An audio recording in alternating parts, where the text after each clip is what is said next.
Shabbat Shalom a todos los hermanos a la distancia. Pues ya estamos nuevamente en otro Shabbat más, compartiendo la bendita palabra del Eterno a la distancia, digo, porque inclusive para los hermanos que están en la Quejilá allá en España, pues hoy estamos bastante lejos porque nos encontramos en México, pero cerquita en el corazón y cerquita unidos por la misma emuná y por el mismo sentir, y nos une Mashiach, ¿no? Todavía ando un poco con tos, todavía ando un poquito malo, pero vamos a dar paso a lo que será nuestro estudio del día de hoy. Fíjate cómo es que Ruach HaKodesh hace, ¿no? Porque veía que David estaba dando este estudio basado propiamente en la parashá de Yitro, ¿no? Y a mí el Señor me movió literalmente a buscar sobre la Haftará de Yitro, ¿no? Porque es que es impresionante lo que se describe dentro de este texto. Y fíjate que aunque el Isaías 6 no habla justo de Usías, o sea, el tema principal no es Usías, sí hay mucho que ver con respecto a Usías en este texto.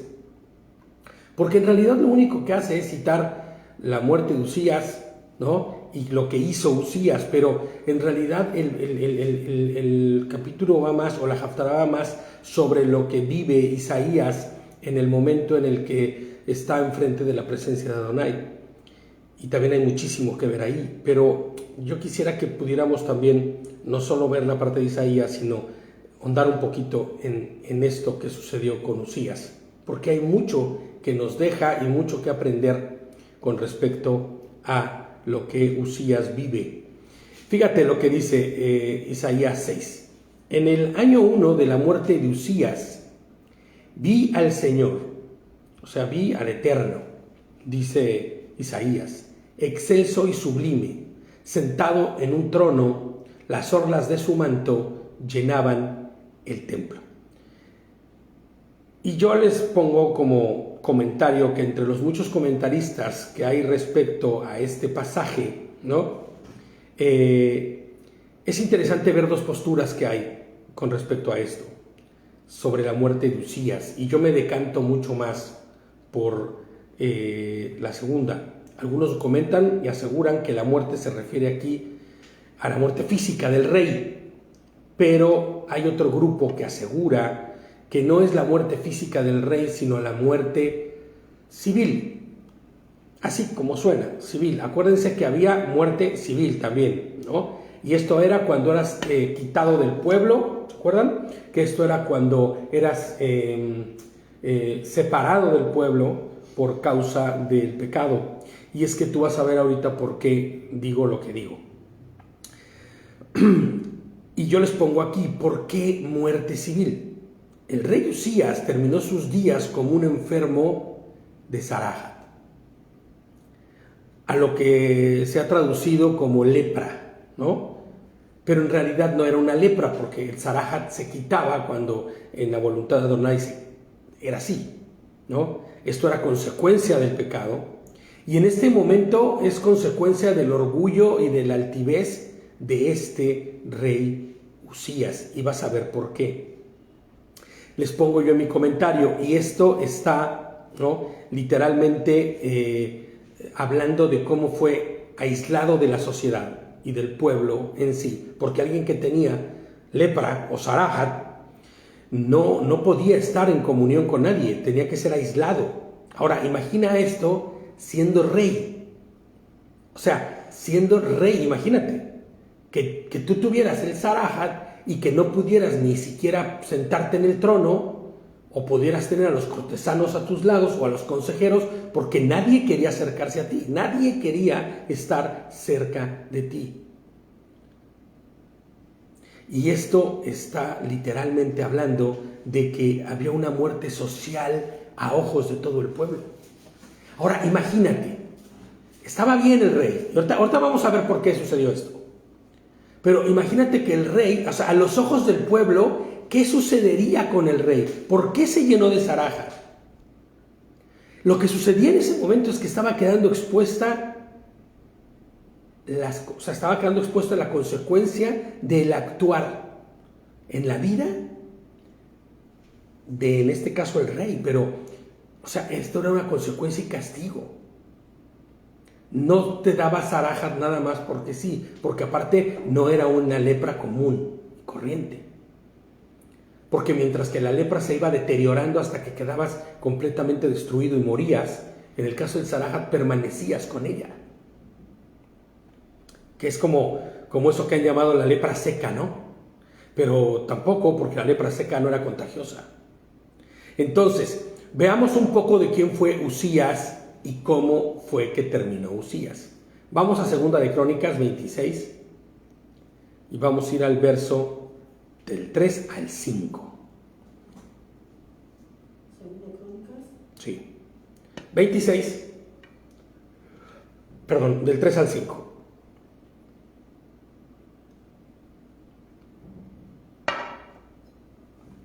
Y dice así: Uzías tenía 16 años, ahora fíjate, era un pequeño, era un adolescente, cuando subió al trono y reinó en Jerusalén. Ahora, esto no le pasó cuando tenía 16 años, no. Dice que reinó en Jerusalén 52 años. Su madre se llamaba Jecolías y era de Jerusalén. El rey hizo lo que era agradable a los ojos de Adonai, así como su padre Amasías. Uzías buscó a Elohim en el tiempo de Zacarías, quien le enseñó a temer a Hashem, y mientras el rey buscó la dirección del Señor, Adonai le dio éxito. Fíjate de lo que estamos hablando. Este es un rey que ha servido a Adonai, que está alineado a la voluntad del Eterno, que fue instruido por el propio Zacarías, ¿no? Fíjate, en mi comentario les pongo: Uzías desde muy pequeño, siendo un jovencito, fue enseñado por nada más ni nada menos que Zacarías. Y Elohim le dio victorias y logros prominentes durante su reinado. Uzías perdió, en realidad, la dimensión real de todo lo que estaba haciendo debido a que obtuvo poder. Y olvidó todo lo que había recibido de Hashem. Y más bien yo diría, Uzías lo que hizo fue, olvidó quién es quien le había dado ese poder.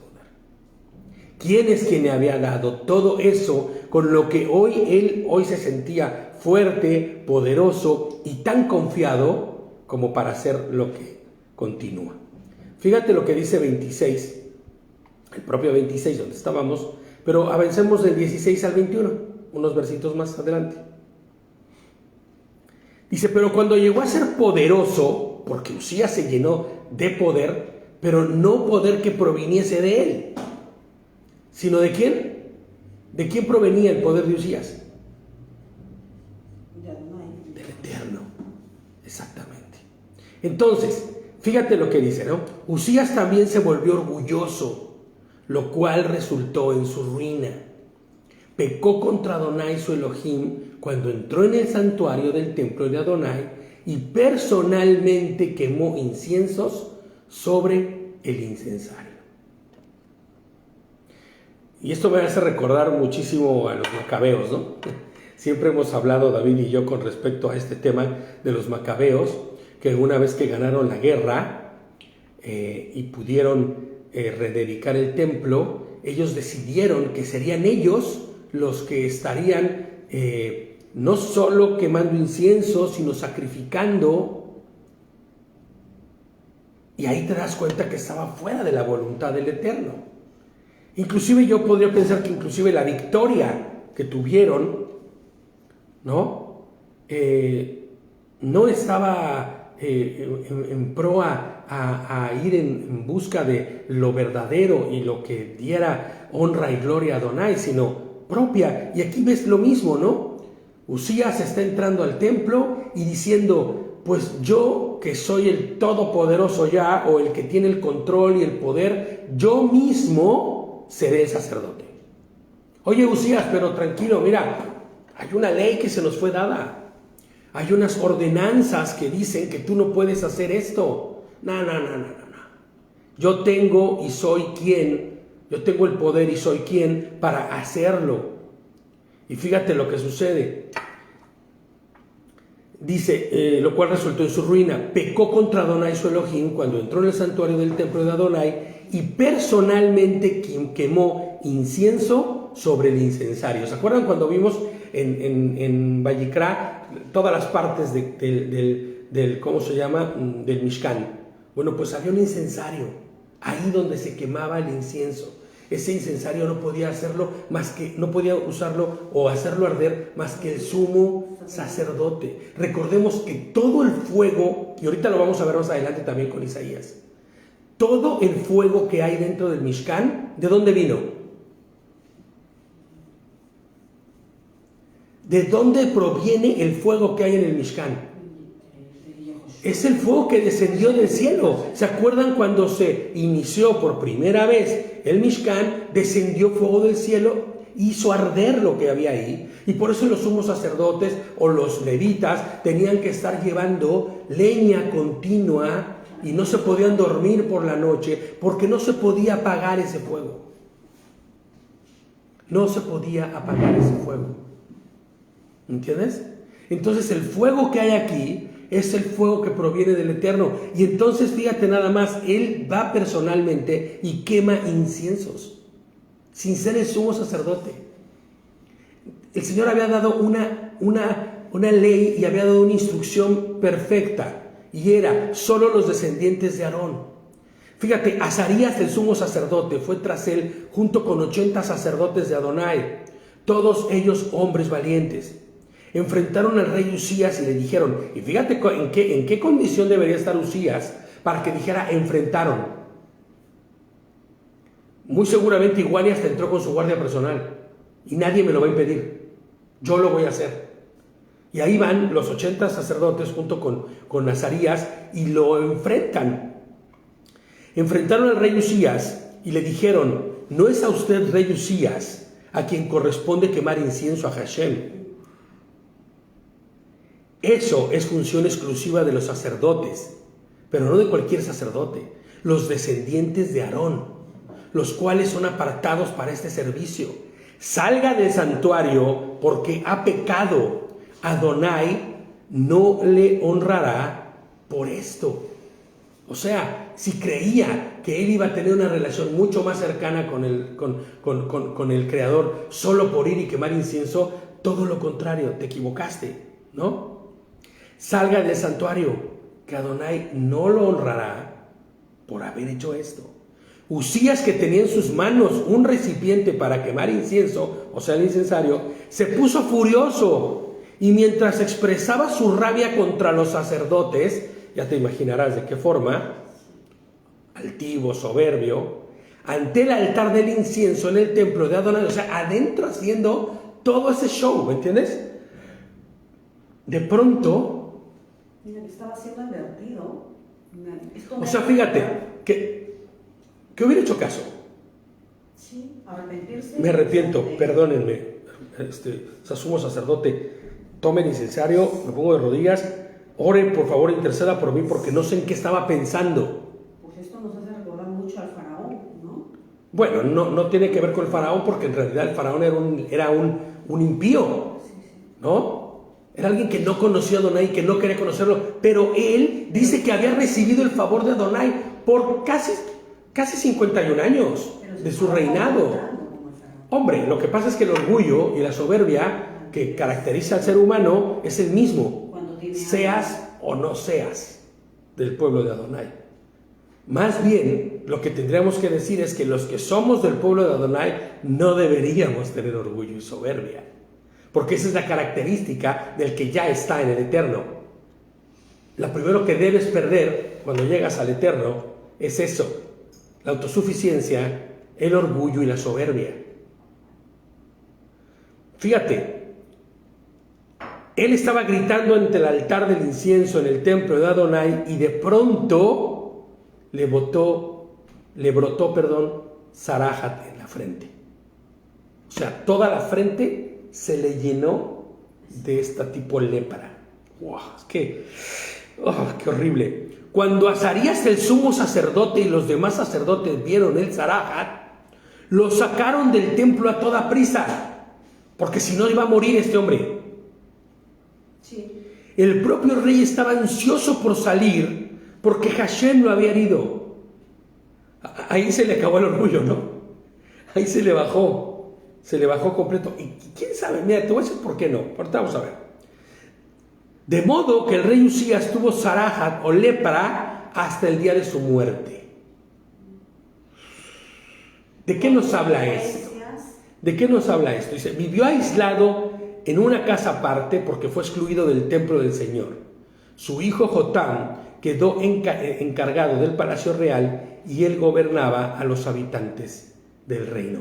Ahora, ¿te acuerdas de Miriam? Sí. La hermana de Aarón. Sí. Recibió zarahat. ¿Ok? Ella también se llenó de zarahat. Pero debido a que ella tenía un corazón conforme al del Eterno, o más bien buscaba tener un corazón conforme al del Eterno, porque era hija de Amram. Y hemos dicho que Amram era ¿qué? Era un Melech Tzadik de su tiempo, un pregonero de justicia en el pueblo de Israel que estaba todavía como esclavo. Conocían al Eterno. Y entonces se arrepintió. Se equivocó y se arrepintió. Claro, y se arrepiente grandemente de ello. Y Adonai no está ajeno a quien se arrepiente de su pecado. Algunos vivirán consecuencias con respecto a su pecado, y las vivirán inevitablemente, pero algunos recibirán el perdón y recibirán también, como a la propia Miriam, que se limpiara de ese zarahat, ¿no? Pero aquí nos dice que no, que él gobernó ya, o más bien el resto de su vida la pasó lleno de zarahat. ¿De qué nos habla esto? Nos habla de que había tanto orgullo, tanta soberbia y tanta altivez, tanta falta de arrepentimiento. Pero si yo soy el rey. No, el rey es Adonai. Tú eres solo el portador de la facultad de gobernar el pueblo, pero quien gobierna es Adonai. Mira, ¿qué sucedió con el propio David cuando no reinó Hashem en su trono? Le pasaron desgracias, ¿no? Las peores decisiones de David fueron cuando no gobernaba Hashem, cuando no consultaba al Eterno. Y así lo vas a ver en todo el tiempo y en toda la Torah de los reyes que fueron fieles a Adonai, que cuando llegó el tiempo en que dejaron de consultar a Adonai porque dijeron, hombre, si el Señor nos ha bendecido tanto será porque nosotros podemos hacerlo también. Pero David le siguió la consecuencia toda su vida. Hombre, David tuvo una consecuencia, a eso me refiero. Él vivió en Shalom, a pesar de todo. Claro, pero ¿por qué? Porque él entendió que había pecado en contra de Dios, en contra de Elohim, y habiendo pecado en contra de Elohim, había una consecuencia. Y es más, él sabía porque el Señor mismo se la dijo: tú y todos tus descendientes tendrán las consecuencias por haber hecho lo que hiciste. Habrá espada, habrá muerte, ¿no? Ahora, la pregunta aquí sería, ¿qué motivó a Usías a hacer esto? ¿Qué fue lo que motivó a Usías a ser lleno de una falsa confianza,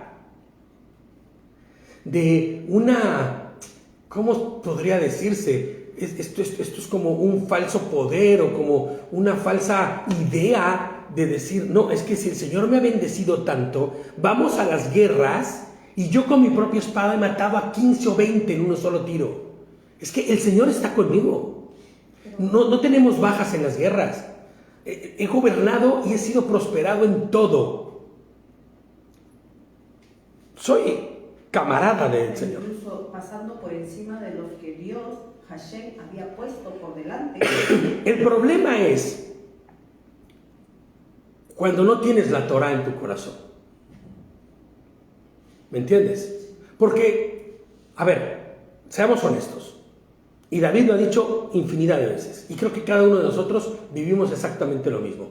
Yo dejo de leer un día la Torá, dejo de leer un día la Escritura, y entonces, ¿qué sucede?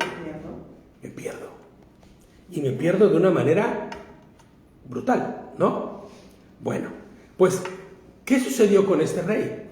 muy seguramente dejó de lado todas las enseñanzas que el propio Zacarías, como dice aquí, que le había instruido, le había dado. O sea, recordemos que la Torá en aquellos días no estaba como hoy la tenemos, ¿no? Hoy tenemos la Torá a la mano, ¿no?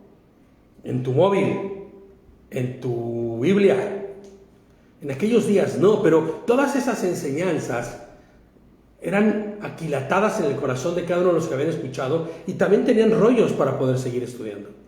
Muy seguramente lo que pasó con este hombre fue que dejó de leer, se alejó. Y tan es así que se alejó, que si hubiera tenido la Torá, y es por eso que es tan importante no dejar de estudiar la Parashá. No dejar de estudiar la Torá. ¿Por qué? Porque en ella vemos las cosas que están ahí, escritas. Si él hubiera seguido leyendo año con año la Torá, inclusive, no sé si la escribiría, porque era una ley para todo rey que debía escribir, o debía tener una copia propia, ¿no? Él recordaría lo de los sumos sacerdotes. ¿O será que la soberbia y el orgullo hizo que pasara por encima de la Torá? Y eso es lo que es más riesgoso y más peligroso, porque ¿cuántas veces tú y yo hemos pasado por encima de la Torá, aun conociéndola, justificados por nuestros deseos, nuestra carne, o por alguna razón que puede parecer de mucho peso y muy correcta, pero en realidad no lo es? Y hemos pasado por encima de la propia Torá, ¿no? Se llenó de esta falsa confianza y fue soberbio y fue altivo. Empezó a hacer las cosas a su criterio y a su forma. Se llenó de autosuficiencia cuando se vio exitoso. Cuidado. Qué peligro y qué riesgo es que una vez que somos bendecidos por el Eterno, nos llenemos de soberbia y altivez. Nos olvidemos de su... Que creamos que esto que estamos teniendo es consecuencia de nuestro mucho talento, de nuestro mucho esfuerzo. Bueno, sí, el Señor me bendijo al principio, cuando llegué a ese trabajo. Pero ahora, hombre, ha sido mi esfuerzo el que me mantiene ahí. Y sigo creciendo por todas las cosas buenas que yo hago. No. Cuidado, porque no vaya a ser que te pase como a Usías. Esa consecuencia de nuestro mucho talento, de nuestro mucho esfuerzo, que creemos que tenemos cosas, pero olvidamos de parte de quién viene toda esa abundancia y favor. Porque mira, yo lo he visto más de una vez. En un minuto el Señor te quita así su favor y estás en la calle. Estás en la calle. Sin trabajo, sin provisión, sin nada. Tu nombre o el renombre que hayas adquirido lo pierdes a causa de haber olvidado quién es quien te proveyó. Y yo he visto así como Usías, tengo que decir con mucha tristeza, que los dedos de las manos no me alcanzan para contarlos, porque han sido muchísimos los que he visto caer en esta misma situación. Hermanos que asumen que el Señor les bendijo, pero que ahora pues ya no tienen más para qué ir a la iglesia, ya no tienen para qué ir a la Quejilá, ya no tienen para qué guardar Torá, ya no tienen para qué guardar los mandamientos que el Eterno les ha puesto enfrente. Inclusive muchos de ellos ni siquiera quieren conocerlos. Pero es triste. Y lo más grave, les pongo yo aquí, es que el día de hoy Adonai no castiga con zaraja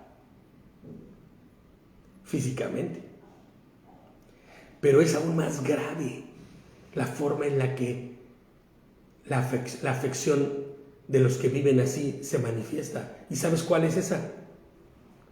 Muerte espiritual. Muerte espiritual.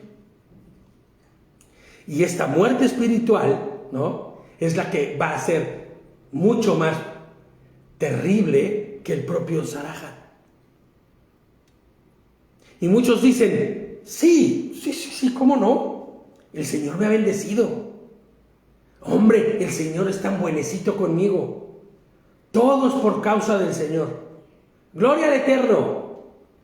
Pero de boca. Ya vamos a ver ahorita Isaías. Porque es que en Isaías le dice lo que le dice. Se olvidan de honrarle y obedecerle. Creen que el honrarle y obedecerle es solo de boca. Sí, claro, yo soy bendecido por el Eterno. Hombre, nada de lo que tengo lo hubiera tenido si no fuera por el Señor. Sí, está bien, le diste gloria, le diste honra. Tú reconoces que nada de ti viene. Pero ¿qué pasa con la parte que te corresponde a ti? ¿Qué pasa con la parte que corresponde a cada uno de nosotros para ir en pos de lo que el Señor nos ha ordenado para hacer en obediencia? ¿Qué hay de esa parte? La clara muestra de que el Ruach HaKodesh está en ti es que buscarás honrar a Hashem en todo lo que hagas y buscarás obedecerle. La clara muestra de que el Ruach HaKodesh no está en ti es que no honrarás y no buscarás hacer nada conforme a la voluntad del Eterno, sino en tus propias fuerzas, en tu propio conocimiento, en tu propio entendimiento. Que la verdad siempre se queda tan corto, que termina siendo de más maldición que de bendición. Y recordemos qué significa maldición, ¿te acuerdas? ¿No? La deshonra. Terminará siendo de más deshonra para ti lo que hagas que de exaltación de parte del Eterno, ¿no? Nadie podía entrar en el templo y oficiar ningún servicio si no eran sacerdotes, descendientes de Aarón. Y esto tal vez nos dé más luz del por qué la expresión de Isaías, que vamos a ver versos más adelante. Entonces, ahora sí vamos a leer, ya haciendo este pequeño breviario del rey Usías, que es muy importante que observemos esto, porque muchos de nosotros hemos estado ahí. Y Baruch Hashem, y bendito el Eterno, que no tuvimos consecuencias horribles y gravísimas porque hicimos lo incorrecto delante de Él. Baruch Adonai, que no tuvimos consecuencias que trascendieron. Muchos sí, tal vez. Pero que entendamos que la actitud que nosotros tomemos con respecto a lo que hagamos honra o deshonra el nombre del Eterno. Y da, por sobre todo,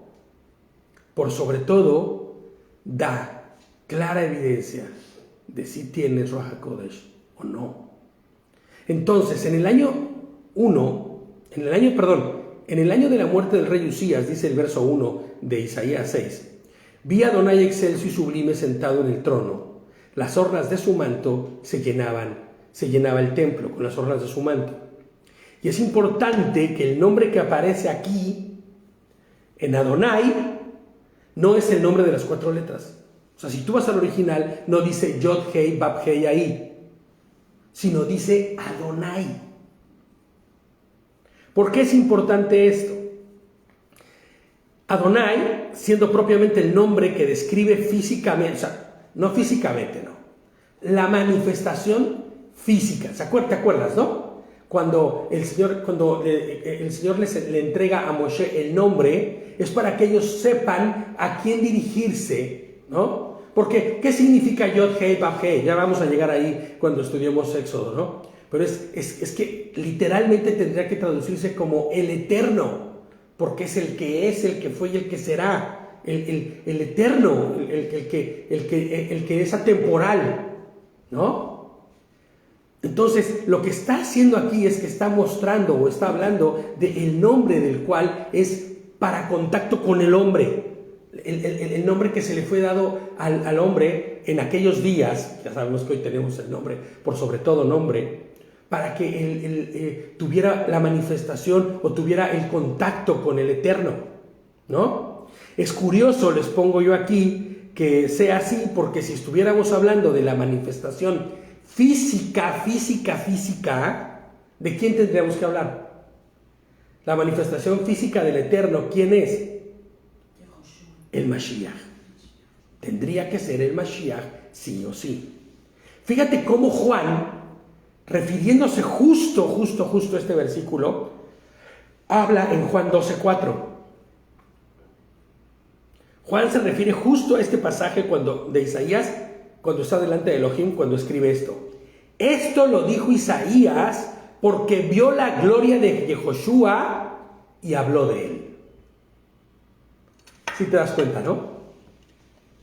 Es propiamente la manifestación del Señor, de la que se está refiriendo Juan, que escribe Isaías. Ahora entendemos que esto no significa que Isaías lo viera físicamente, o como se ha hablado en las iglesias cristianas y se quiere pretender poner, que era Yehoshua mismo el que estaba ahí. Y sabemos que no es así, porque Yehoshua se humilló, se disminuyó solamente una vez y para siempre, ¿no? Ahora entendemos que nadie ha visto a Hashem en su forma gloriosa. Es solo una manifestación de Elohim. Esta forma de decir Adonai es la que va a presentar esta manifestación. Vamos a ver más adelante que inclusive se le denomina la Shekinah. Ahora entendemos esto, ¿no? Juan 12:44 al 46 dice. Juan 12:44 al 46. Ahora, tenemos que entender que todas las representaciones que nosotros vamos a ver en el Antiguo Testamento, mal llamado Antiguo Testamento, van a sernos otra cosa más que sombra y figura de la manifestación del propio Yehoshua, ¿no? Dice Juan 12:44-46, el que cree en mí, clamó Yehoshua en voz fuerte, cree no solo en mí, sino en el que me envió. Y el que me ve a mí, ve al que me envió. O sea, en otras palabras, soy yo. Yo soy la luz que ha venido al mundo para que todo el que crea en mí no viva en tinieblas. Entonces, y es por eso tan importante cuando cantamos el Shema todo el tiempo, cuando tienes pequeñitos y se los cantas al irse a dormir y al despertar, cuando lo cantamos en la iglesia, en la Kehilá antes de empezar el servicio, cuando lo cantas tú también en la intimidad, porque el Shema te hace recordar, entender y saber que solo uno es. Entonces fíjate, Juan está diciendo, el que me ve a mí, ve al que me envió. Somos solo uno. Y dice el verso 2 de nuestro texto base en Isaías 6, por encima de él había serafines, cada uno de los cuales tenía 6 alas, con 2 de ellas se cubrían el rostro, con 2 se cubrían los pies y con 2 volaban. Y era porque ni ellos mismos podían estar mirando la santidad del Eterno o al Eterno, ni tampoco podían pisar donde el Eterno estuviera. ¿Vale? Estos serafines no son más que la manifestación de la santidad. Fíjate, ¿por qué? Seraf en hebreo significa arder, lo que denota el carácter de estos seres, que en realidad son como seres de ardiente y deslumbrante brillantez, pero que no hacen otra cosa más que representar que el fuego, la pureza y la santidad, ¿no? Es la santidad de Dios la que consume todo el pecado. Es la manifestación de la santidad majestuosa de Elohim, que entonces sería esa manifestación, ¿cuál? ¿Cómo podríamos interpretar esa manifestación? Como el Ruach HaKodesh, ¿no? Por eso la cancioncita está de Hilson y de muchos cantantes, fuego de Dios, ¿no? Consúmenos, dice, ¿no? Bueno, entendiendo que no está pidiendo que nos consuma, sino que consuma lo malo que hay en ti, porque el fuego representa santidad, ¿no? Esta figura y expresión de Hashem se describe también en otras porciones de la Torá. Éxodo 24:17. A los ojos de los israelitas, dice Éxodo 24:17, la gloria del Señor en la cumbre del monte parecía un fuego consumidor. ¿No? ¿Tú te puedes imaginar estar a las faldas del Sinaí y ver la manifestación del Eterno físicamente allá arriba y que parece que el monte está en llamas, ardiendo, envuelto de una nube de humo? Fíjate, el escritor de la carta de los Hebreos dice, Hebreos 12:29, porque nuestro Elohim, ¿qué dice? Es fuego consumidor. Fíjate, y estos serafines, en el 3 de nuestro texto base, y se decían el uno al otro, Santo, Santo, Santo es el Señor, Todopoderoso, toda la tierra está llena de su gloria. Fíjate cómo en su pregón no hacen más que denotar la santidad del Eterno. El sonido de sus voces se estremecieron, al sonido de sus voces se estremecieron los umbrales de las puertas del templo, y el templo se llenó ¿de qué? De humo. El sustantivo Shekinah se deriva del verbo shakan o shahan, que en el idioma hebreo bíblico significa literalmente residir, como habitar. Por eso cuando dicen que descendió la Shekinah, es que estaba la presencia, ¿no? Se refiere a la morada de la presencia divina, la manifestación física de la presencia del Eterno. La palabra hebrea Mishkan, el tabernáculo del templo o la morada donde residía Elohim, ¿no? Bueno, donde estaba ahí la presencia, se deriva de la mencionada raíz Shakan, porque ahí moraba, ¿no? Fíjate lo que dice Colosenses 2:9, porque en él habita corporalmente toda la plenitud de la deidad. Ahora, si nosotros estábamos delante de Yehoshua, Hamashiach, ¿te acuerdas lo que dicen los dos que van camino a Emaús? ¿Qué dicen los que van camino a Emaús? Cuando el Señor dice, nos abrió las Escrituras y nos habló desde el principio hasta estos días. ¿Te acuerdas qué es lo que dicen los que van camino a Emaús? Podíamos sentir arder nuestro corazón. ¿No es cierto? Podíamos podíamos sentir cómo ardía nuestro corazón. Porque en él reside corporalmente la plenitud de la deidad. Ellos estaban teniendo la presencia de la Shekinah física, viva, el fuego de Dios, el fuego del Eterno, el fuego de Elohim. Claro, se había disminuido porque si no nadie podría estar en su presencia. Claramente Isaías sabe que se encuentra delante de la imagen misma de Adonai.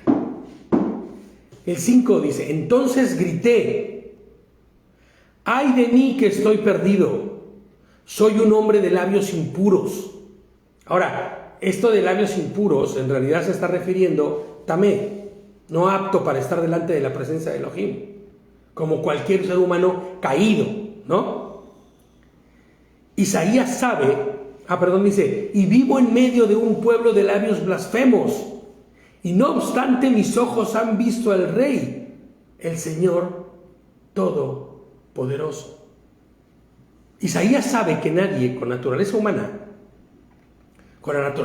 caída como la que tenemos, pecaminosa, corrupta, podría estar delante de Elohim. Nadie. Fíjate lo que dice 1 Corintios 15:50. Para reforzar esto.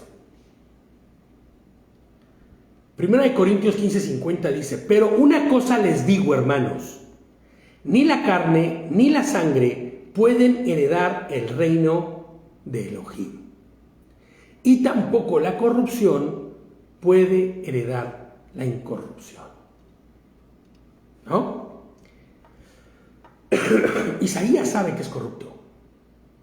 Isaías sabe de su naturaleza caída. El estado actual caído sería, con este estado que tenemos hoy, sería imposible estar delante de la presencia de Hashem en su manifestación de poder y de gloria. Es por eso que cuando el Señor venga, ¿qué sucederá? En el día del Señor, al sonar de la final trompeta, ¿qué va a pasar con nosotros? Seremos transformados. Seremos cambiados, transformados a su venida. Fíjate, 1 Corintios 15, 50 al 54, lo voy a leer rápidamente yo, dice: pero una cosa les digo, hermanos, ni la carne ni la sangre pueden heredar el reino de Dios, y tampoco la corrupción puede heredar la incorrupción. Y continuamos porque ya habíamos leído este. Presten atención que les voy a contar un misterio. No todos moriremos, pero todos seremos transformados para poder estar ¿dónde? En la presencia del Eterno. En un instante, en un abrir y cerrar de ojos, cuando suene la final trompeta, pues la trompeta sonará y los muertos serán resucitados incorruptibles y nosotros seremos transformados. Porque es necesario que lo incorruptible se vista de incorrupción y lo mortal se vista de inmortalidad. Y cuando esto que es corruptible se haya vestido de incorrupción y esto que es mortal se haya vestido de inmortalidad, entonces se cumplirá la palabra escrita: devorada será la muerte por la victoria. Claro, porque seremos eternos, porque habrá eternidad en cada uno de nosotros. Pero si te das cuenta cómo deberemos ser transformados para poder estar en su presencia. Pero aquí Isaías en ese momento lo que está haciendo es está siendo transformado, pero no físicamente, sino está siendo limpiado para poder estar en su presencia. Fíjate, en ese momento voló hacia mí un serafín, y aquí es como nos va a decir cómo fue que sucedió. Voló uno de los serafines, traía en la mano una brasa que con unas tenazas había tomado del altar. ¿Cómo será este fuego que hay en el altar, que representa la santidad misma que proviene de Dios, que ni el serafín mismo puede ir tomarlo con su mano, sino dice que lo toma ¿con qué? Con unas tenazas. O sea que es fuego que viene del Mishkan, ¿no? Esta brasa que proviene del Mishkan, que es el fuego que descendió del cielo, como lo habíamos dicho antes. Es una brasa que arde con el fuego santo que descendió del cielo mismo. Y dice el 7, con ella me tocó los labios y me dijo: mira, esto te ha tocado tus labios, tu maldad ha sido borrada y tu pecado perdonado. ¿Te imaginas? A veces nosotros, a mí me gusta pensar muchísimo, imaginar cómo sucedieron estas cosas, pero a veces después me da más gusto saber que también nosotros fuimos transformados y cambiados. No en una acción de ver un serafín que venía y tocaba nuestros labios, sino en una acción todavía mucho más gloriosa que esa. Fíjate, Sofonías 3:9. Sofonías 3:9. Cuando llegue el momento, devolveré a los pueblos, dice, la pureza de labios, para que todos invoquen mi nombre y me sirvan con espíritu unánime. ¿Cuándo sucederá esto? ¿Cuándo será que esto pase? ¿Cuándo será que vendrá el poder de lo alto, ¿no? Y seremos transformados, como dice Sofonías, para que todos invoquemos su nombre con labios santos y levantemos manos santas en el día del Señor, cuando seamos transformados. Ese día es el día de la redención y transformación del hombre. La maldad de Isaías, dice el texto, fue borrada y su pecado perdonado. Esta es en realidad la figura de lo que será. Es solo una figura de lo que será. Es la figura y sombra del propio Mashiach, ese carbón ardiendo que trajo la santidad. Nos redimió y nos purificó. Isaías no fue transformado a esa nueva naturaleza en ese momento, porque imagínate, Isaías si hubiese sido transformado como seremos transformados al sonar de la final trompeta, pues no fue así, sino que Adonai le ha dado su Ruach HaKodesh para santificarlo y poder cumplir la obra que le será encomendada. Ahora, tenemos que poner atención. Esto que estoy diciendo aquí es muy importante y es propiamente la parte medular o la pieza que nos haría como funcionar la maquinaria. ¿Qué hizo el Señor con Isaías? Le dio Ruach HaKodesh. ¿Para qué? Para que pudiera cumplir con la misión que el Señor le había encomendado, capacitado y apto a través del Ruach HaKodesh para ser Tahor. Y ojalá y ya estés pensando más allá de solo el texto y estés alucinando como me puse a alucinar yo cuando escuchas Ruach HaKodesh. Hechos, y vas a ver por qué. Hechos 2, del 1 al 4. Al llegar el día de la fiesta de las semanas, Shavuot, estaban todos reunidos en un mismo lugar. Y de repente vino del cielo un estruendo como el de un viento violento y llenó toda la casa donde estaban sentados. Entonces aparecieron unas lenguas como de fuego y se repartían y se posaban sobre cada uno de ellos.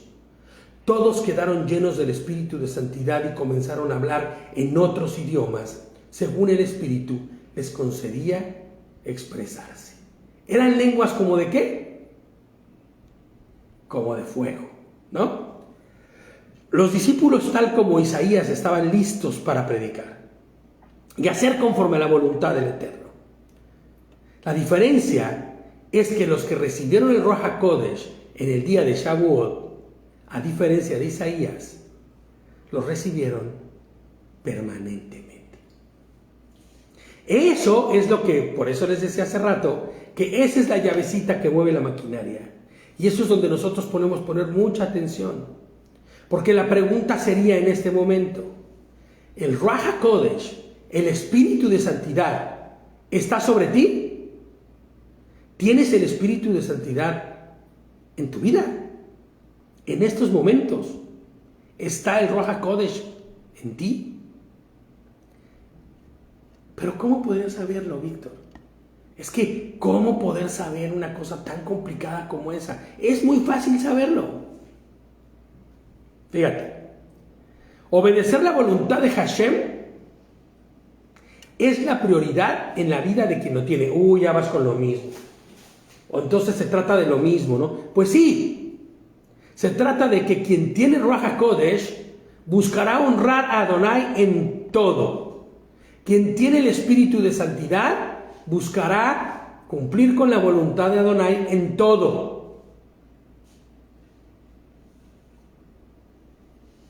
¿Vives y actúas conforme a su Torah? ¿Conforme a su ley e instrucciones? Hombre, otra vez con lo mismo. Sí, porque es definitorio. Eso es una consecuencia. Eso es una característica. El tener eso y hacer eso nos habla de algo. Mira, David y yo es muy simple. Cuando alguien llega y habla con nosotros y tú quieres... Primero que nada, en la primera muestra y prueba primera es ver cómo está su vida. ¿Honran el Shabbat? ¿Honran a sus padres? ¿No? Pequeños detalles que te van a dar luz para saber si verdaderamente estás... Es que es medio mentiroso el hermano. Pues no guarda Torah, no ha entendido y muy seguramente no tiene Ruach HaKodesh. Ahora hay algo muy interesante aquí y les pongo. Y eso aquí es donde sí, la muestra es clara. Obedeces sin cuestionar. Porque hay quien sí obedece, pero se la pasa todo el tiempo cuestionando. Vale, voy a obedecer. Vale, está bien. No me convences, Lo voy a hacer porque pues ahí dice que hay que hacerlo. pero no hay entendimiento. Esa sería la evidencia más clara de la presencia del Ruach HaKodesh, del Espíritu Santo en la vida de alguien. Porque, ¿cómo alguien que tiene el Espíritu de Elohim podría cuestionar la voluntad del Eterno? ¿Tú te imaginas eso? ¿Tú te imaginas cuestionando la voluntad del Eterno cuando tienes Ruach HaKodesh? ¿Tú crees que un ángel que no tiene Ruach HaKodesh, pero que conoce al Señor, que conoce al Eterno y anda en su voluntad, cuestiona alguna de las órdenes del Señor? ¿Cuestiona alguna de las actividades que está puesto para hacer? Nosotros, cuando cuestionamos la voluntad del Eterno, cuando cuestionamos su Torah y cuando buscamos encontrar una salida que no sea la que la Torah dice que debe ser, no hacemos otra cosa más que dar manifiesta y clara evidencia de que seguimos viviendo en una naturaleza caída, rota y corrupta, sin redención. Porque es cierto que cuando has sido redimido, cuando has sido transformado y tienes Ruach HaKodesh, seguimos en la naturaleza caída, pero la naturaleza caída ya no rige mi vida, ya no marca la pauta. Claro, lucho todos los días para estar en la voluntad del Eterno, me caigo, tropiezo, pero ya no rige mi vida. Me levanto rápidamente. No me quedo tirado ni gozándome del error. Porque como alguien que tiene el Ruach HaKodesh puede cuestionar la voluntad del Eterno. Porque como alguien que tiene la mente de Mashiach podría cuestionar, obedecer y cumplir la Torah, las ordenanzas y las leyes en ella. Y es que, ¿sabes? A veces nosotros creemos que solo se trata de no comer cerdo. Solo se trata de ir al Shabbat unas horas. El cambio tiene que ser estructural en nuestra vida.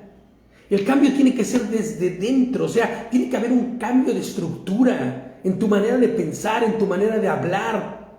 He tenido oportunidad de estar cerca de personas que no conocen al Señor y que a veces volteo a mi mujer y le digo, amor, ¿puedes darte cuenta de la diferencia? De alguien que ha sido transformado, de alguien que tiene el Ruach HaKodesh, en su manera de responder, en su manera de referirse a las demás personas, en la misericordia que se manifiesta en su vida, en el deseo de ayudar, en el deseo de servir. Eso es que son cambios medulares, profundos que tienen que existir. No es solamente decir, bueno, yo guardo Shabbat. Yo ya guardo Shabbat y ya no como cerdo y tampoco los mariscos y bueno, ya no digo las groserías que decía antes. Pero de que lloren en su casa, que lloren en la mía, cuidadito. Porque mis hijos no se quedan sin comer hoy. Yo no me quedo sin comer hoy, ¿Sí me entiendes? O sea, la transformación de fondo tiene que ser sacrificial, radical, tal y como el Señor lo hizo. El Señor no se anduvo a medias tintas. El Señor entregó su vida entera. ¿Estás dispuesto a entregar tu vida entera por alguien de enfrente, todo mugroso, lleno de mocos, ¿no? de fluidos en la cara, que está ahí drogado, sentado, no puede ni hablar, o te habla y te pide una moneda? O sea, ¿estás dispuesto? ¿Estás dispuesto a entregarle tus horas, tu tiempo, tu dinero? Es que tiene que haber una transformación medular en nuestro corazón. No es solamente entre los nuestros. No es solamente bueno, es que mi hermano le hace falta algo, le voy a dar. ¿Qué tal con los que no conocen al Señor y tal vez conozcan al Señor a través de esa acción? Tal vez no lo sepa nunca que vino de ti, pero tal vez el Señor le recuerde esa acción que tú hiciste para decir, yo estuve ahí. Y entonces caiga en cuenta y diga, no me acuerdo ni cómo era la cara de quien me dio de comer ese día. No me acuerdo ni cómo era quien me dio ese día algo de beber porque estaba a punto de morirme. Pero hoy sé que fue el Eterno, porque me lo ha dicho. Es que la transformación que la Torah presenta no es solamente ir cumpliendo reglas, no es solamente hacer el checklist, ya este mandamiento, sí, también Por eso es que yo nunca estaré de acuerdo en la manera en que se predica o el dogma cristiano lo maneja. Como que ser medio buenecito, como, ¿me entiendes? O sea, se trata de transformación de peso y de fondo, medular. Ahora sí les pongo yo la muestra clara de la salvación de una persona, como hemos dicho muchas veces ya antes, es su obediencia, porque eso significará que ha recibido el Espíritu Santo. ¿No? ¿Qué decía Yehoshua? Si tienen hambre, dale de comer. Si tiene sed, dale de beber. Si tiene frío, cúbrelo. ¿No? Mira, hay tantas cosas, ¿no?, que suceden y que la gente busca y te pide cosas y a veces nos desprendemos de cosas. Nos ha pasado durante este tiempo a Marichu y a mí que de repente hay gente ahí que te está pidiendo y que el Señor te dice, dale más. Casi quítate la camisa y dásela. O saca una de las camisas que traigas ahí, dásela. No sé. Porque la realidad es que el Señor tiene que transformar tu corazón para que seas al servicio de Él. O sea, tenemos que entender algo. Cuando nosotros tenemos Ruach HaKodesh, cuando hemos sido transformados, cuando conocemos al Eterno y formamos parte del pueblo de Dios, somos instrumentos de Él. Todo el tiempo deberíamos ser instrumentos de Él. Entonces, un instrumento de Adonai servirá para bendecir a otros. Si tú no estás dispuesto a bendecir a otros, pues es que entonces no eres instrumento de Adonai. Si te cuesta trabajo desprenderte de algo, si te cuesta trabajo darle a alguien que sabes que lo necesita, que está pasando por una mala situación, lo ves. Y lamentablemente aquí en México te los encuentras en cada esquina. Y no, tu corazón se hace así pequeñito y dices, uff. Y el Señor te mueve y tú debes hacerlo porque estás al servicio de Él. Si no es así, entonces cuestiónate. Allá vivimos cómodamente. Hombre, pero también allá sucede. Allá no sucede tanto, pero también hay situaciones. También hay a quien servir. Y también hay formas de manifestar que el Señor, que yo soy siervo del Eterno. En otros niveles, en otras formas. Ya también hay gente que está en la calle, ¿no? Cuestionar la ley de Adonai y su cumplimiento sería clara manifestación de que el espíritu de Elohim no habita en la persona. Por ende, tal vez ni siquiera pues ha sido transformado. Y me refiero a salvación. Qué duro, pero es cierto. Qué fuerte, pero es verdad.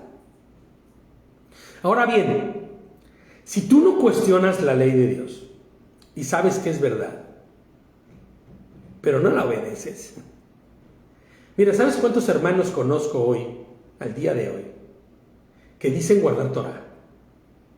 Que dicen que están caminando en la voluntad del Eterno, que saben y no se oponen a nada, pero que no llevan a cabo nada.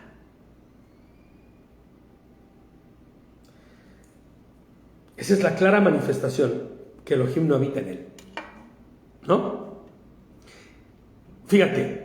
Tú no cuestionas, tú dices que sí a todo, pero en la práctica no lo haces. No hay transformación de fondo. Lamentablemente tengo que decirte, no te engañes, no te engañes, no te engañes. Pues eres un intelectual de la palabra, lleno de su verdad literaria, lleno de conocimiento, pero muerto espiritualmente. O sea, eso y leer a Carl Sagan, o a Hopkins, o a cualquiera de esos científicos que tenían, la verdad en sus manos, porque te decían todo lo que tenía que ver con el universo,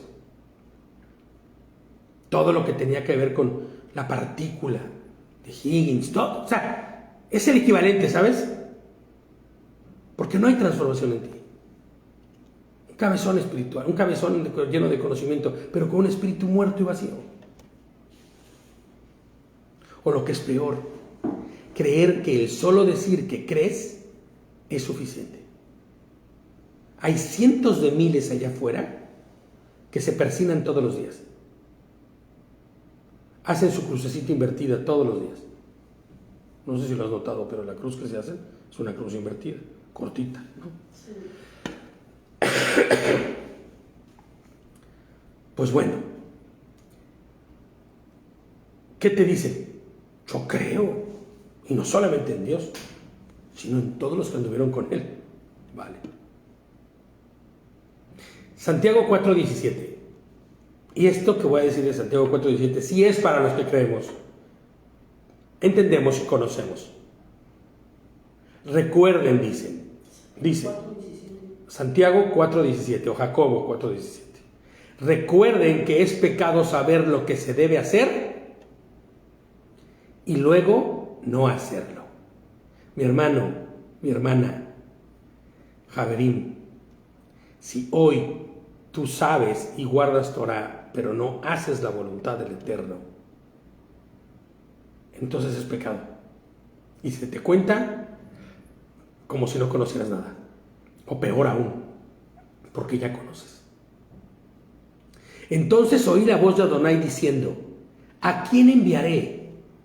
¿Quién irá a este pueblo? En Isaías 6:8, ¿quién irá a este pueblo? Yo respondí: estoy aquí, envíame a mí. Ahora, ¿tú crees que Isaías hubiera respondido así? Envíame a mí, sabiendo la condición de pecado, de roto como se encontraba, de tamé literalmente? Hoy puede levantar su voz y decir: envíame a mí. ¿Por qué? Porque es que sí podría hacerlo. Porque está lleno de la presencia del Espíritu Santo, está lleno de la santidad, ha sido limpiado, su pecado perdonado. Y hoy ya entiende y sabe que no hablará de parte de él, sino de parte de ¿quién? Del Eterno. Por eso cuando nosotros andamos en la calle, así, al descuido, ¿no? Va tú como normalmente caminas, y ves algo que requiere de tu atención y de tu cuidado, no eres tú quien está haciendo que te voltees ahí. Es el Ruach HaKodesh, el que te está diciendo: pip, pip, alerta, ¿no? Siempre me acuerdo, hace poco lo contó David, ¿no? Que iba en el tren hacia el sur de España y se encontró con un amiguísimo mío. David y yo ni nos conocíamos, pero era amiguísimo mío de los Gedeones, ¿no? Juan Antonio. ¿Y qué hizo el Ruach HaKodesh con David? Ve y háblale del Eterno. Le iba a ir a hablar del Eterno a un hombre que predicaba el Evangelio de toda su vida, que era el presidente del ministerio de los Gedeones, que repartía las Biblias. Era necesario que fuera salvo ese hombre. Lo que terminó de esa reunión entre ellos fueron eventos masivos que llevaron a los pies de Mashiach a mucha gente. ¿Qué tal si David no hubiera hecho caso? ¿Qué tal si David hubiera dicho: no, este hombre, quién sabe, aparte está re grande y se le ve porque siempre iba bien de corbata, de saco, ¿no? Era el director de una de las agencias más importantes de Mafre, en toda España, ¿no? Pero no solo por eso, sino porque él quería siempre presentar el Evangelio de esa manera. Y así fue. Pero ¿te imaginas qué hubiera dicho David? No, Señor, no. ¿A quién iré? No, pues envíalo a él, a mi mujer. Cuando el Señor te incomoda, ¿qué terminas diciendo? Aquí estoy, Señor, voy. Porque a más de uno, y creo que a todos debería existir este fervor en el corazón de decir: envíame a mí, Señor. De orar de rodillas y decirle: Señor, quiero predicar tu Evangelio. Y si esto no hay en ti, y esto no está como una realidad en ti, búscalo. Porque todo aquel que ha sido transformado, que ha recibido Ruach HaKodesh, o que ha sido llamado con un propósito. Y no es de estar en el Acapulco espiritual, ¿no? En el Hawái eterno. ¡Qué rico! No. Ha sido llamado a ser obrero para el reino. Y si decides no ser obrero para el reino, entonces tal vez no seas parte del reino, Y no te corresponde estar en el reino. Y muy seguramente no estarás ahí. Y perdón, no quiero ofender a nadie, pero la realidad es esa. Isaías está lleno del Espíritu y por eso dice: heme aquí, Señor, envíame a mí. Dijo entonces: ve y dile a este pueblo, oigan bien, pero no entiendan. Vean bien, pero no comprendan. Entorpece el corazón de este pueblo, cierra sus oídos y ciega sus ojos, que no vean con sus ojos, que no oigan con sus oídos, ni entiendan con su corazón, para que no se conviertan ni sean sanados. ¿Cómo que está diciendo aquí, no? Es que la realidad, ahora sí vamos a hablar de lo que hablabas, Marichu, del faraón, ¿no? ¿Qué hizo el Señor? Mandó a Moshe con el paró. ¿Y qué le dijo? Yo mostraré la dureza de su corazón. Tú predícale, pero su corazón está tan podrido, tan torcido, tan necio, tan lleno de soberbia y de altivez, que de nada va a servir. Pero habrá un referente. Pero tú ve y dile. Tú ve y dile. Este pueblo ha decidido cerrar sus ojos, Elohim, cerrar sus oídos y no escuchar más a Hashem, rechazando todas sus instrucciones. ¿Sabes cuántas iglesias hay allá afuera que dicen que la Torá es demoníaca? Estoy hablando con los hermanos acá. Se te pega, hombre, ¿no? Dicen que la Torá es demoníaca. Dicen que el que tú guardes la Torá significa que estás deshonrando a Yehoshua, que estás quitándole poder y que le estás quitando eficacia a la muerte en la cruz. ¿Sí te das cuenta del nivel de ceguera, de sordera y el riesgo inminente de todo esto? Es lo que dice Isaías 29:13. Isaías 29:13. Dijo entonces el Señor: por cuanto este pueblo se me acerca con sus palabras y me honra con sus labios, pero aleja de mí su corazón, y su veneración a mí es solo una tradición aprendida de memoria. ¿Te das cuenta del riesgo? El riesgo brutal y el riesgo inminente que hay en ello. Puras tradiciones. Es que eso fue lo que me dijo el pastor. Yo no guardo nada de los mandamientos porque, hombre, y el pastor me dijo que yo no necesito hacerlo, porque para eso Yehoshua murió en la cruz. Por cuanto este pueblo se me acerca con sus palabras lisonjeras y me honra con sus labios. ¿Cómo dicen allá en Perú? Florean, ¿no? Hasta que vi el pata ahí, ¿no? Que está con nosotros ahí en el estudio, ¿no? Se la pasan floreándome. Pura finta. Pura finta, me florean, ¿no? Pero sus corazones están lejos. Puro flor y pura finta. Puro flor y pura finta, dice, ¿no? Bueno. El 11 dice del texto base, el 6 de Isaías, yo dije, ¿hasta cuándo, Señor? Y él respondió, hasta que las ciudades queden asoladas y sin habitantes, hasta que no haya nadie en las casas y en la tierra quede hecho un desierto. Ahora fíjate la postura de lo que yo les voy a comentar aquí. El exilio de Babilonia es inminente, ¿no? Pero su palabra trasciende mucho más allá de solo Babilonia. Esta es una verdad inminente que sucederá delante de nuestros propios ojos, o que tal vez ya está sucediendo, o está por empezar a suceder. Mientras más predicas y les hablas de Mashiach a esta sociedad, más cierra su corazón, y sus oídos no oyen, y sus ojos no ven. Los que están llenos del mundo y sus deleites son los que viven en los deleites de la carne. Solo viven para ello. En la realidad que vivimos hoy, el remanente es muy pequeño. La desolación de la que habla aquí no solo se refiere a la destrucción física y al exterminio. Que veas el mundo ya así como estas películas apocalípticas, con los edificios caídos y todo en llamas, y el humo saliendo por allá y la gente muerta. No se refiere solo a eso. Muerte eterna. En la realidad, la desolación no solo se refiere a esta destrucción física y exterminio.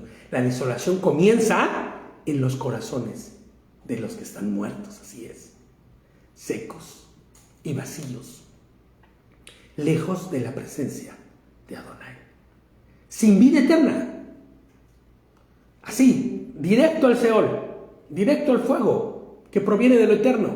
Porque aparentemente tienen todo, ¿no? En esta vida lo tienen todo. Claro, o sea, es que no necesito nada. Y van a morir para muerte eterna si no se arrepienten. ¿Qué le pasó a Usías? Señor. Lo tengo todo. Yo ya tengo todo. Yo soy el Rey de Reyes aquí.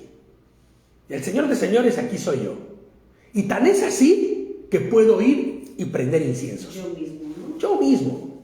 ¿Cómo que no? No necesito, pasando por lo que el Señor les había puesto como orden a los levitas, al sacerdote. Así es. Pasando por encima de ellos, o sea, no les interesa Así nada. es.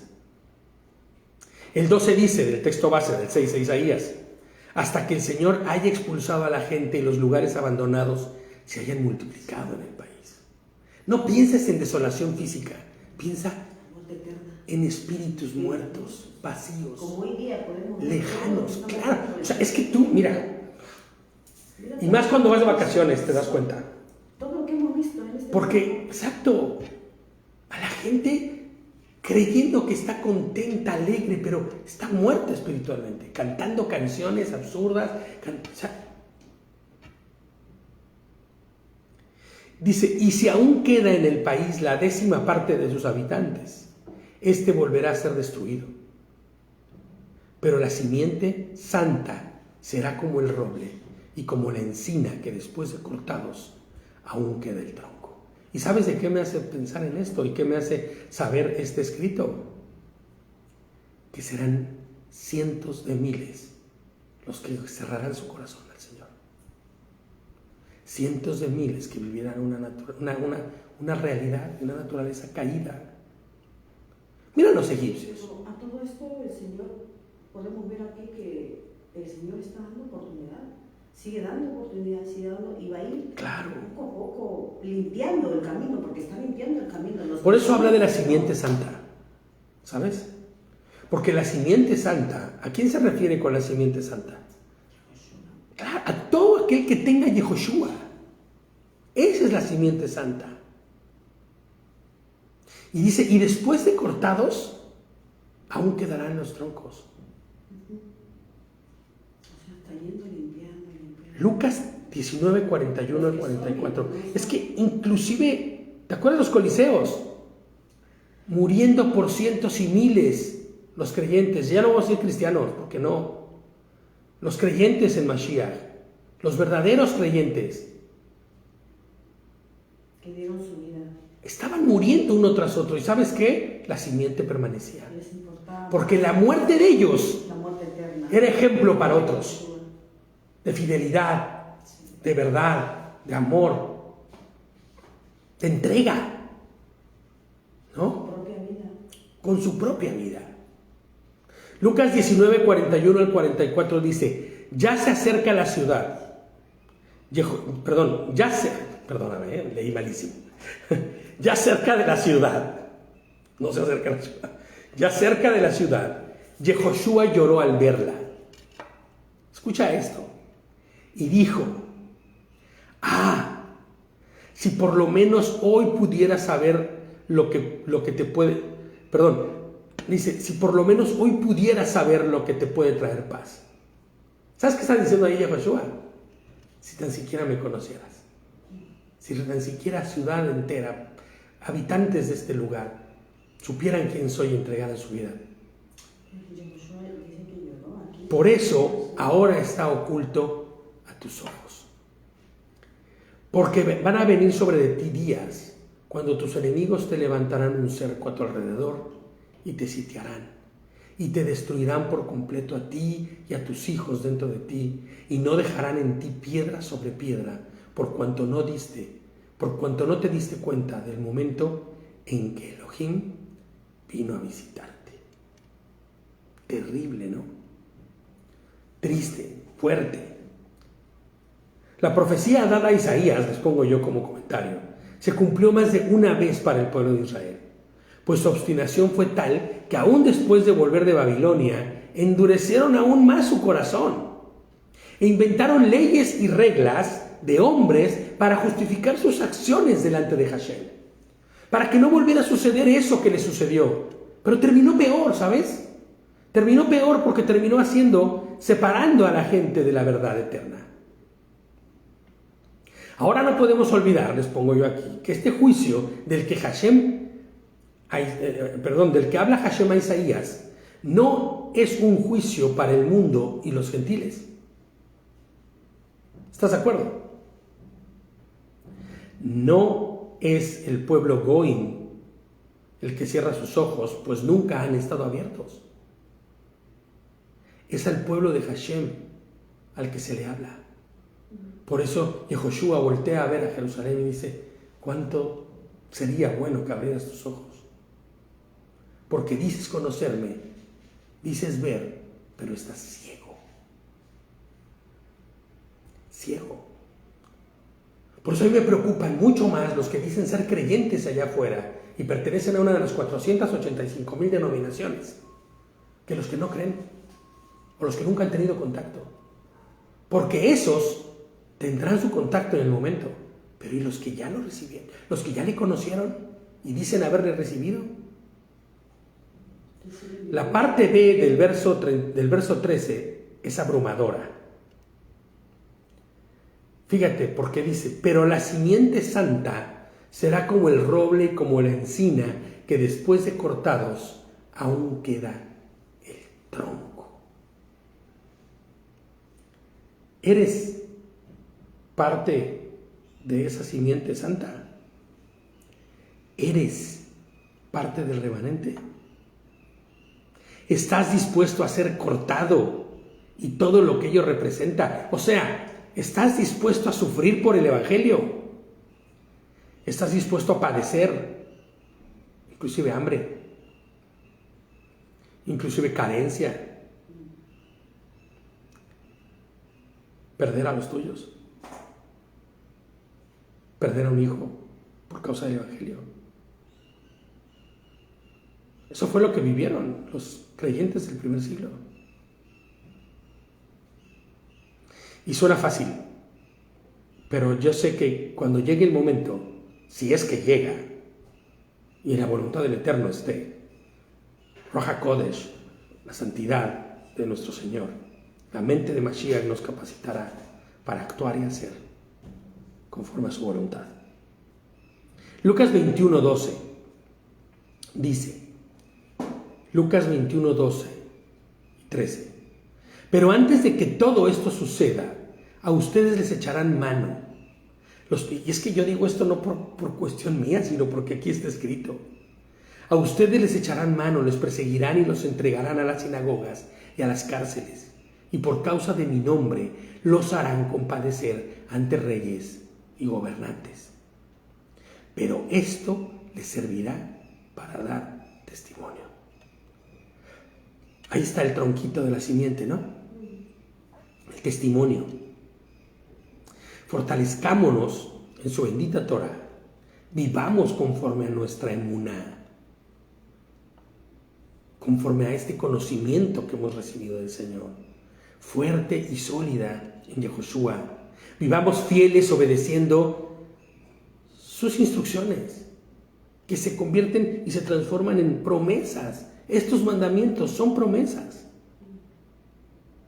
Fíjate, la tradición judía, al menos alguna corriente de ella, dice que Isaías fue aserrado por causa de no callar y hacer la voluntad de Dios. ¿Sabes qué significa ser aserrado?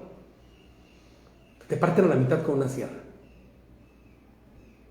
Como cuando parten un árbol. Uno de un lado y otro de otro.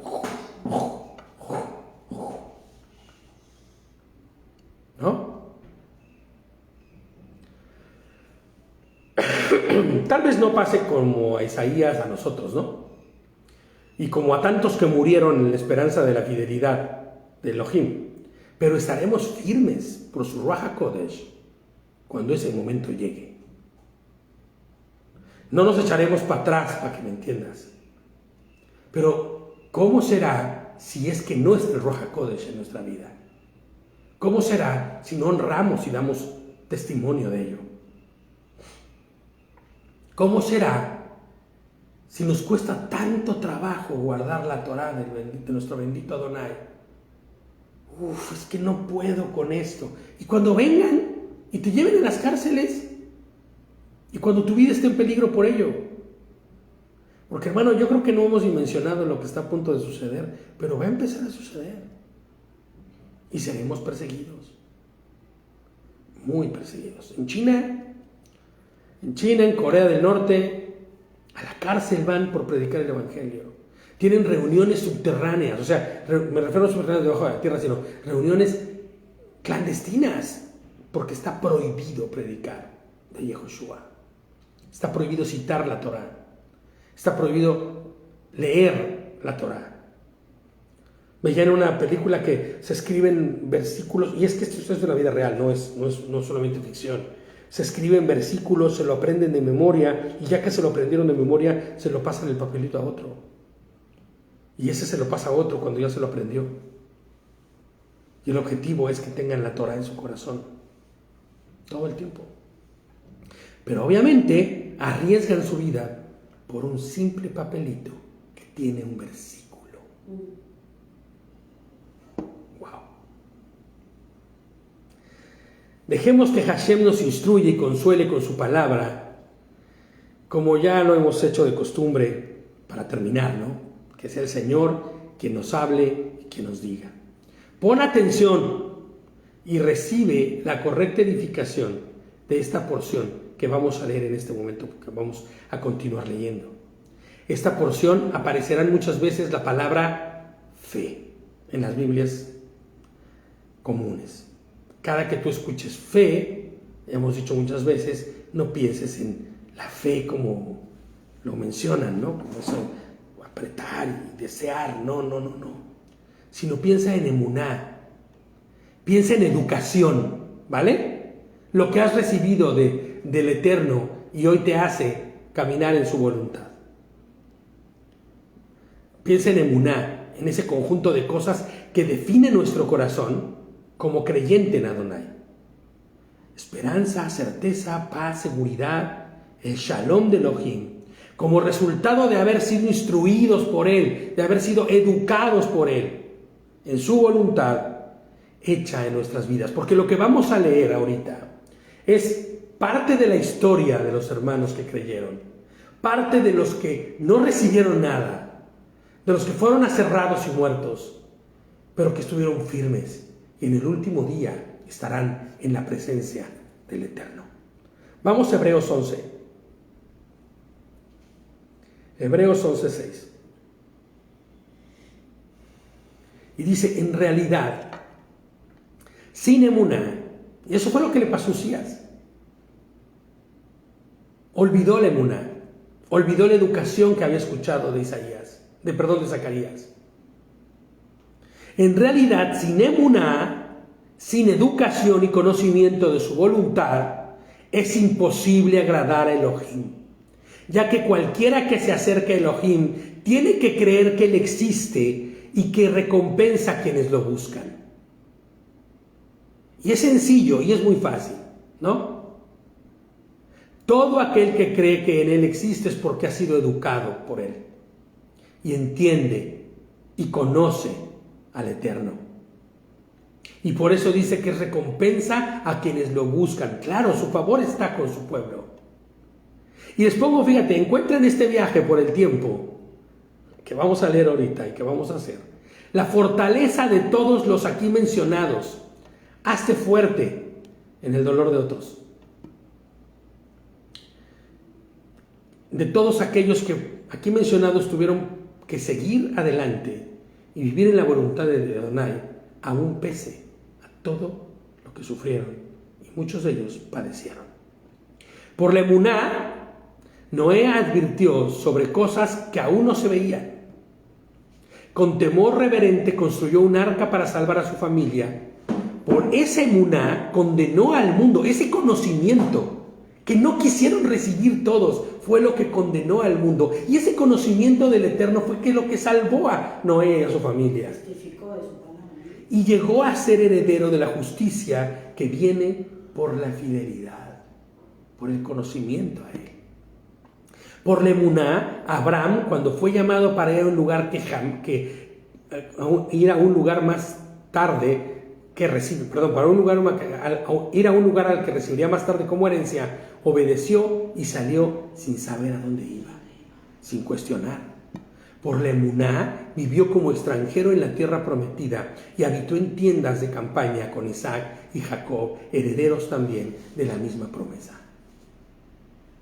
Era la emuná, el conocimiento de Dios. Porque esperaba la ciudad de cimientos sólidos, dice, de la cual Elohim es arquitecto y constructor. Por la emuná, Abraham, a pesar de su avanzada edad y de que Sara misma era estéril, recibieron fuerza para tener hijos, porque consideró fiel al que le había hecho la promesa. No podía soportar ni resistir, esperar, si no era porque entendías el plan de Adonai. ¿Cuál era la emuná que tenía en ese momento? Tal vez escasa o corta o poca. ¿Pero cuál era? Serán tus descendientes como las estrellas del cielo y las arenas en el mar. Ellos serán mi pueblo, yo seré su Elohim. Suficiente. Este conocimiento del Eterno me basta para actuar y hacer lo que me corresponde hacer. Te daré descendientes. Así es. Así que de este solo hombre, ya en decadencia, nacieron descendientes numerosos como las estrellas del cielo e incontables como las arenas del mar, de la orilla del mar. Todos ellos vivieron por la emuná y murieron sin haber recibido las cosas prometidas. Más bien, las reconocieron a lo lejos y confesaron que eran extranjeros y peregrinos en esta tierra. Y es lo que hoy hacemos.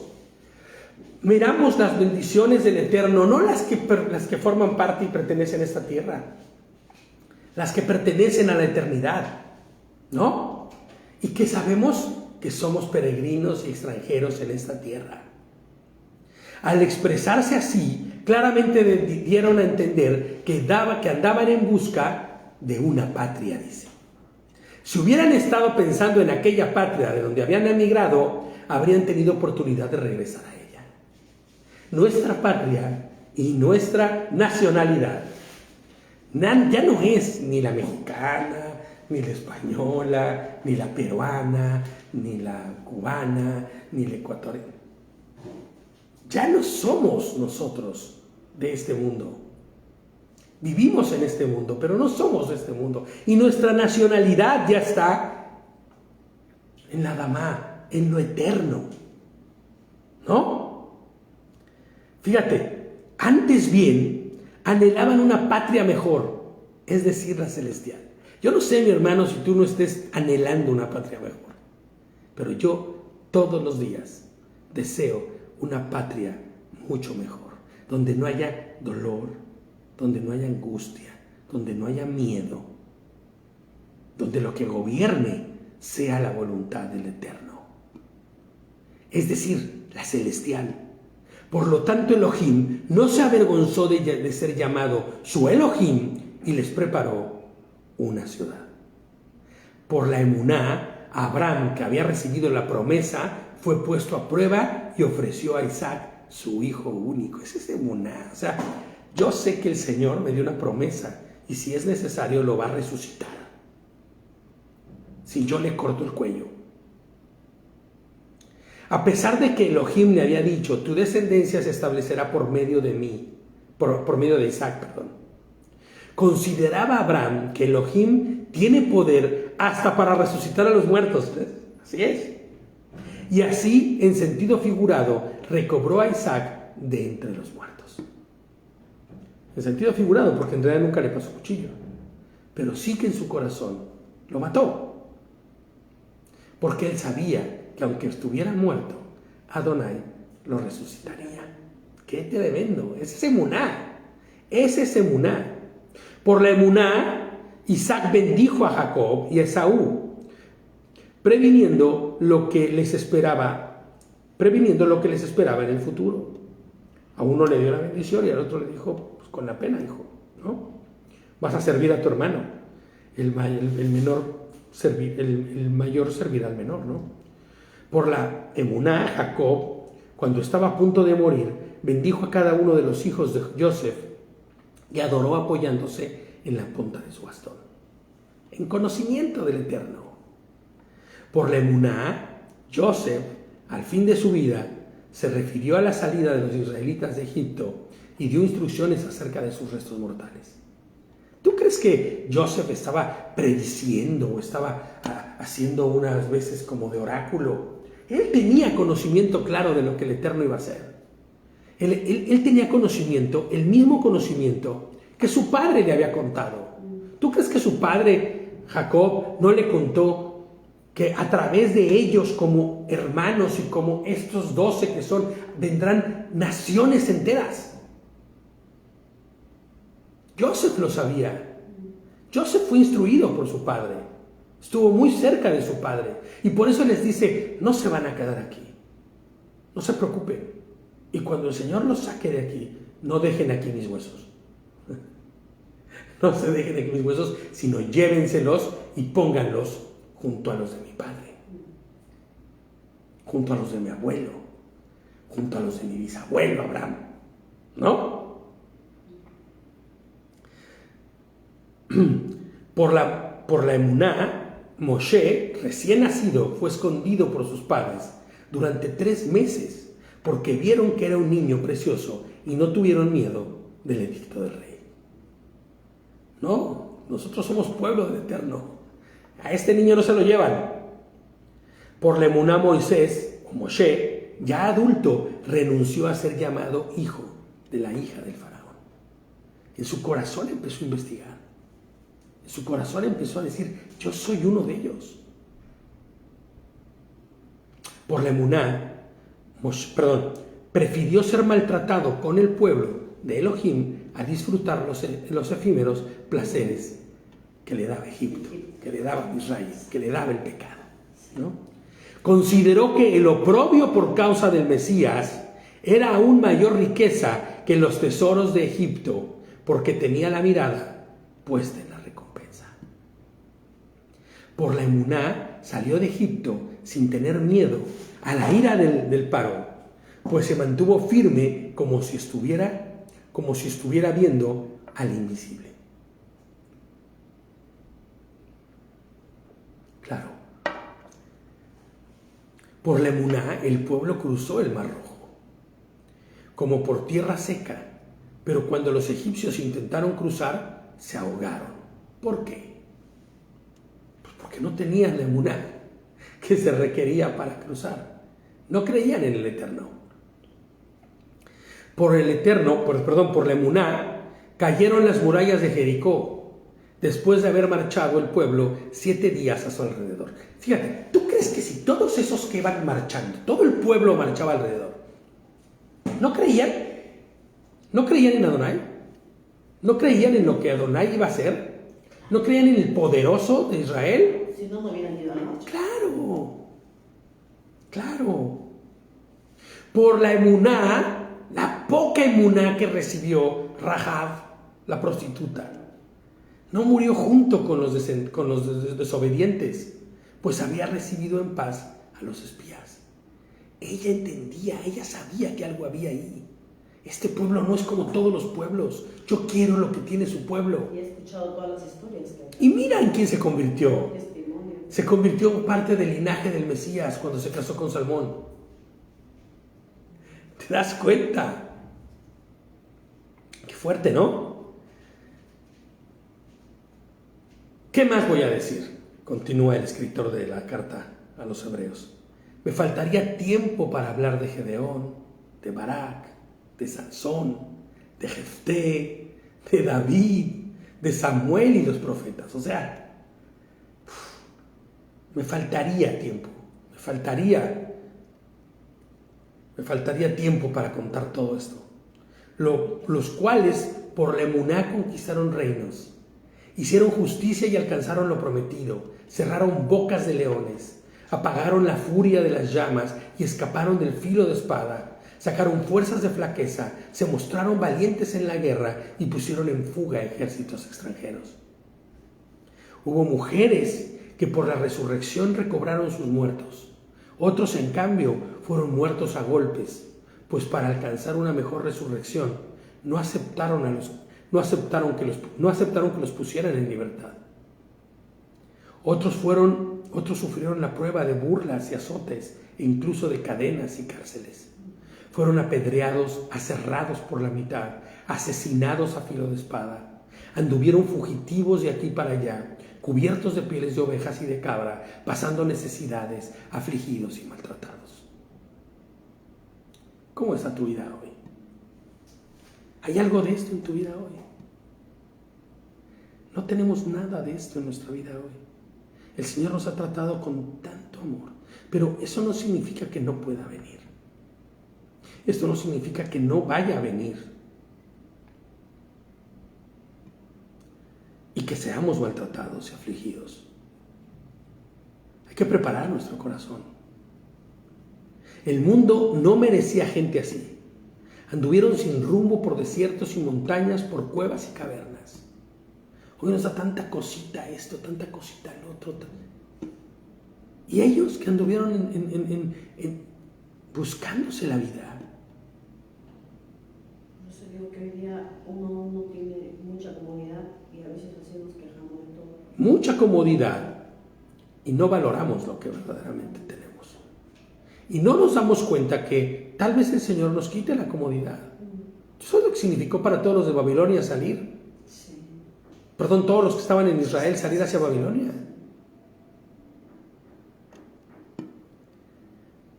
Aunque todos obtuvieron un testimonio favorable mediante la emuná, ninguno de ellos vio el cumplimiento de la promesa.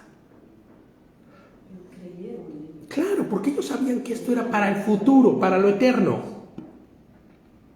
No debes estar esperando recompensas de este mundo, porque las recompensas de este mundo son efímeras, se van.